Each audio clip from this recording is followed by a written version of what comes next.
Alright, what's up guys? Today we're going to be installing these upper control arm / camber plates on Frank's Civic.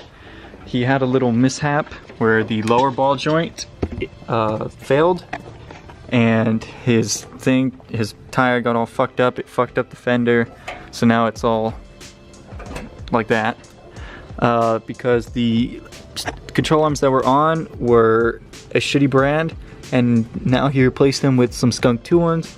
So we're putting the Skunk2 upper control arms on to match, and we should be good.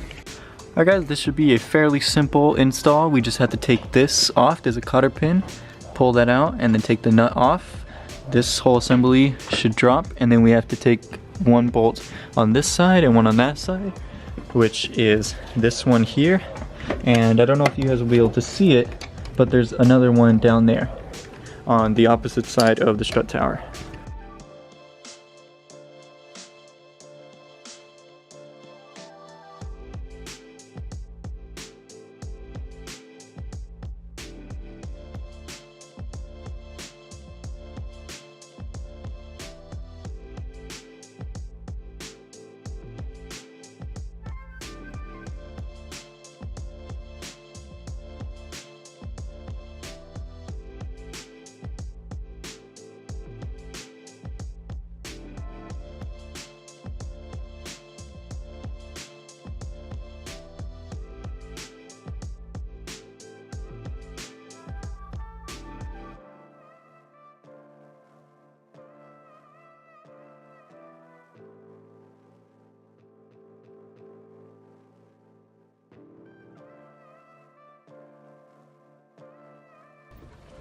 The aftermath, you've got Camber in the back. Hashtag need alignment.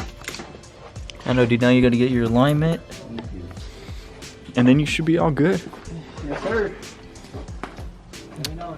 Okay, do not try this at home. This is not recommended. Alright, stop. Turn off. There you go. You're good.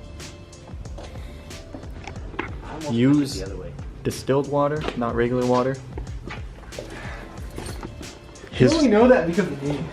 His motor is going to be coming out soon, so it's not yeah, it's not a huge deal. But we got the upper control arms on. You probably can't see them. You sort of can. Only because they're fucking bright red.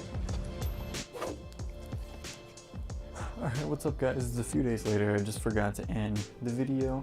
So if you like this video, leave a like. Comment down below what you guys think of his Civic.